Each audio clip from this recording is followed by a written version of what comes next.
Computer net के YouTube channel में आपका स्वागत है। पाइथन के इस वीडियो में हम आज से एक नया टॉपिक स्टार्ट करेंगे जिसका नाम है फॉर लूप। फॉर क्या है? एक लूप होता है जो कि किसी स्टेटमेंट को रिपीट करने के लिए यूज़ किया जाता है।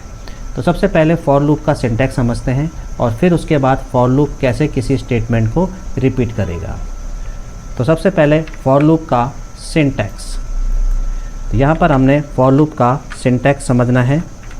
सिंटैक्स का मतलब होता है कि किस तरह से फॉर लूप काम करेगा। तो सबसे पहले फॉर, उसके बाद स्पेस करके कोई भी एक वेरिएबल का नाम ABCD XYZ आप कोई भी ले सकते हैं। फ़िलहाल हमने आई वेरिएबल ले लिया। इन यहाँ पर एक कीवर्ड होता है और इसके बाद रेंज फंक्शन। रेंज फंक्शन होता है जो कि फॉर लूप में आई वेरिएबल को वैल्यू देगा। तो यहाँ पर हमने रेंज फंक्शन में लिख दिया है 1,5। अब 1,5 का मतलब है रेंज फंक्शन 1 से लेकर 4 तक की वैल्यू देगा। 1 का मतलब है 1 से वैल्यू स्टार्ट करेगा और 5 का मतलब है इससे एक कम वैल्यू देगा, यानी 1 से लेकर 4 तक वैल्यू देगा किसे? आई को। इसके बाद कॉलन और इसके बाद आपको जो भी स्टेटमेंट लिखनी है वो आप स्टेटमेंट यहाँ पर लिख सकते हो। जिसे हमने स्टेटमेंट मान लिया। तो फॉर क्या करेगा? इस स्टेटमेंट को 4 टाइम्स रिपीट करेगा, क्योंकि इस सिंटैक्स में सबसे पहले आई की जो वैल्यू है वो सबसे पहले आई की वैल्यू जो है वो 1 आएगी, यानी आई की वैल्यू 1 आएगी।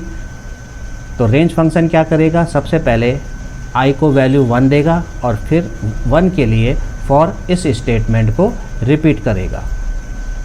इसके बाद रेंज फंक्शन दोबारा से आई को वैल्यू देगा और वो अगली वैल्यू देगा 2। तो आई की वैल्यू जो है 1 से 2 हो जाएगी और फिर से ये स्टेटमेंट दोबारा से एग्जीक्यूट हो जाएगी। फिर से रेंज फंक्शन आई को वैल्यू देगा 3 और फिर से आपका ये स्टेटमेंट दोबारा से एग्जीक्यूट हो जाएगा।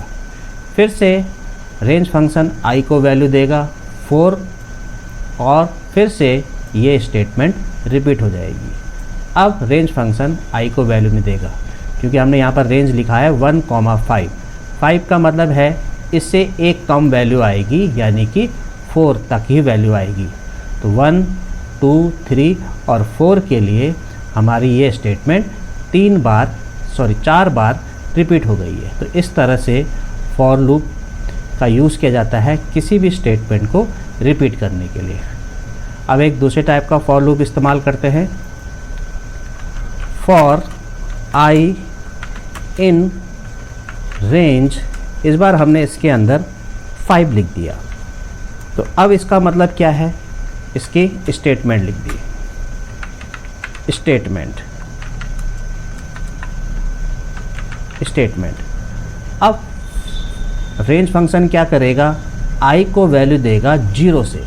अगर हमने यहाँ पर फर्स्ट वैल्यू नहीं बताई तो ये क्या करेगा? आई को वैल्यू जो देगा वो 0 से देगा। तो यानी कि आई की जो वैल्यू आएगी वो पहले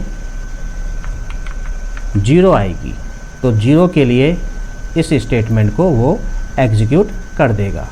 अगली बार आई को वैल्यू मिलेगी रेंज फंक्शन से 1 के लिए फिर इस स्टेटमेंट को एग्जीक्यूट कर देगा। अगली बार आई की वैल्यू रेंज फंक्शन आई को वैल्यू देगा 2 के लिए भी ये स्टेटमेंट एग्जीक्यूट हो जाएगी। अगली बार आई को वैल्यू देगा रेंज फंक्शन 3, फिर से ये स्टेटमेंट एग्जीक्यूट हो जाएगी।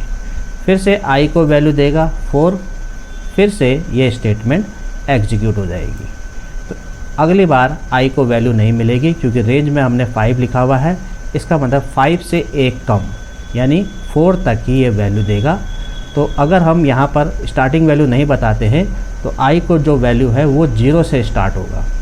तो इस तरह से आप फॉर लूप के साथ रेंज फंक्शन का इस्तेमाल करके अपनी किसी स्टेटमेंट को रिपीट कर सकते हैं। तो कोई स्टेटमेंट कितने टाइम्स रिपीट होता है वो डिपेंड करता है कि रेंज फंक्शन में हमने कहाँ से लेकर कहाँ तक वैल्यू दी है। तो आई को जब तक वैल्यू मिलती रहेगी फॉर अपनी स्टेटमेंट को एग्जीक्यूट करता रहेगा। जब आई को वैल्यू रेंज फंक्शन से स्टॉप हो जाएगी वैल्यू, तो स्टेटमेंट चलना बंद हो जाएगा। तो इस तरह से आप फॉर लूप का इस्तेमाल करके अपने किसी भी स्टेटमेंट को रिपीट कर सकते हो। अब इसको एक प्रोग्राम से समझते हैं। सबसे पहले पाइथन खोलते हैं, फाइल में जाके एक न्यू फाइल खोलते हैं। हमने यहाँ पर लिखा फॉर आई इन रेंज और ब्रैकेट में लिखा 1,5, आगे कॉलन लगाया और यहाँ पर हमने स्टेटमेंट लिख दिया, एक मैसेज प्रिंट करना है, हमने लिख दिया पाइथन। तो ये पाइथन जो प्रिंट हो रहा है ये फॉर की स्टेटमेंट हो गई। तो इस फॉर लूप से रेंज फंक्शन जो है आई को वैल्यू पहले देगा 1, फिर 2, फिर 3, फिर 4, लास्ट में 4 देगा क्योंकि 5 से एक कम वैल्यू आती है। तो इस तरह से 4 टाइम्स आपका पाइथन प्रिंट हो जाएगा।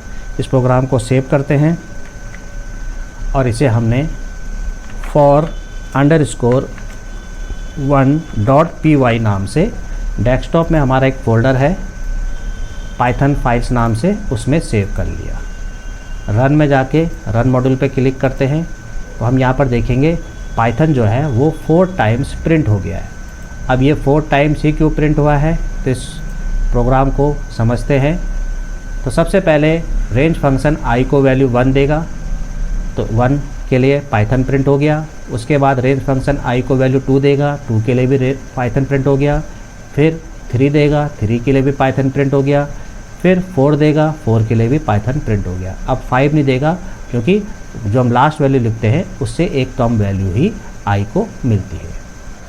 अब इसी प्रोग्राम में हम चेंज करते हैं और यहाँ पर रेंज फंक्शन में हम केवल 5 लिखते हैं। तो अब रेंज फंक्शन आई को वैल्यू 0 से स्टार्ट करेगा, यानी पहले 0 देगा, 1 देगा, 2 देगा, 3 देगा, 4 देगा और 5 नहीं देगा क्योंकि 5 से एक कम वैल्यू ही देता है वो। तो एक बार इसको सेव करके दोबारा से रन में जाके रन मॉड्यूल पे क्लिक करते हैं।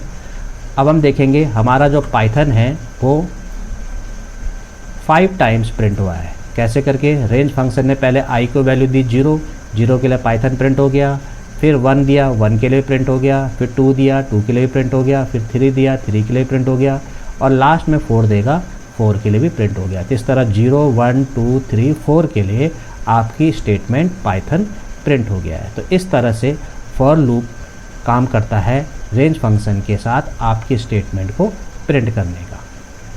अब एक नया प्रोग्राम बनाते हैं। अब हमने एक फॉर लूप चलाया आई इन रेंज 1,11। तो यहाँ पर क्या होगा, रेंज फंक्शन आई को 1 से लेकर 10 तक वैल्यू देगा और यहाँ पर हमने लिख दिया प्रिंट ब्रैकेट में आई, यानी कि रेंज फंक्शन जो आई को वैल्यू देगा उस वैल्यू को हम प्रिंट करेंगे। इस प्रोग्राम को सेव किया और इसे हमने नाम दिया for_2.py नाम से हमने इसे सेव कर लिया। अब इस प्रोग्राम को रन कराते हैं, रन मॉड्यूल में जाते हैं। तो यहाँ पर हम देखेंगे हमें आउटपुट में 1 से लेकर 10 तक नंबर मिले हैं। अब ये 1 से 10 नंबर कैसे मिला, सबसे पहले रेंज फंक्शन आई को वैल्यू देगा 1, तो 1 की वैल्यू प्रिंट हो जाएगी। अगली बार वैल्यू देगा 2, 2 प्रिंट हो जाएगा। ऐसे 3, 4, 5, लास्ट में वैल्यू देगा 10, 10 के आई की वैल्यू प्रिंट हो जाएगी। तो ये रेंज फंक्शन आई को 1 से लेकर 10 तक वैल्यू देगा।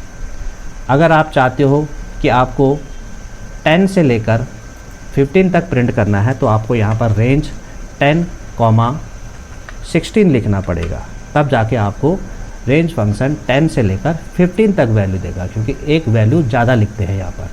इसको सेव करते हैं, रन में जाके रन मॉड्यूल पे क्लिक करते हैं।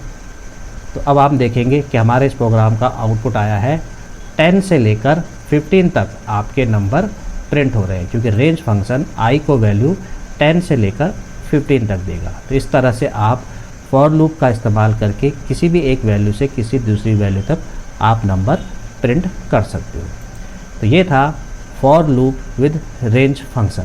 तो आपको समझ में आ गया होगा कि किस तरह से हम फॉर लूप के साथ रेंज फंक्शन का इस्तेमाल करते हैं। रेंज फंक्शन फॉर लूप में हम जो भी यहाँ पर वेरिएबल का नाम लिखेंगे उसे वैल्यू देगा, और वो वैल्यू कहाँ से कहाँ तक देगा वो आपको यहाँ पर समझ में आ गया होगा। एक और चेंज करते हैं। अब हमने यहाँ पर लिख दिया है 10, तो इसका मतलब है रेंज फंक्शन आई को वैल्यू 0 से स्टार्ट करेगा और 10 से कम यानी 9 तक देगा, और वो वैल्यू 0 से लेकर 9 तक वैल्यू प्रिंट कर देंगे। सेव करते हैं, रन में जाके रन मॉड्यूल पे क्लिक करते हैं। तो यहाँ पर हम देखेंगे हमारे जो वैल्यू है 0 से लेकर 9 तक वैल्यू प्रिंट हो गई है, क्योंकि रेंज फंक्शन ने आई को जो वैल्यू है वो 0 से 9 तक दिया है, और 0 से 9 तक जो आई को वैल्यू मिल रही है वो हम क्या है प्रिंट कर रहे हैं। तो इस तरह से आप फॉर लूप में रेंज फंक्शन का यूज़ कर सकते हो। तो ये था फॉर लूप के साथ रेंज फंक्शन का यूज़।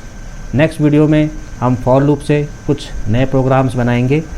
तो आज का वीडियो आपको कैसा लगा प्लीज़ कमेंट्स में ज़रूर लिखिए, और मेरे इस चैनल में अगर आप पहली बार आए हैं तो प्लीज़ लाइक शेयर और सब्सक्राइब कर दीजिए, और मेरे पिछले वीडियो को भी आप स्टेप बाय स्टेप देखते रहें। तो अगले वीडियो में हम फॉर लूप से कुछ नए प्रोग्राम्स बनाएंगे। तो आज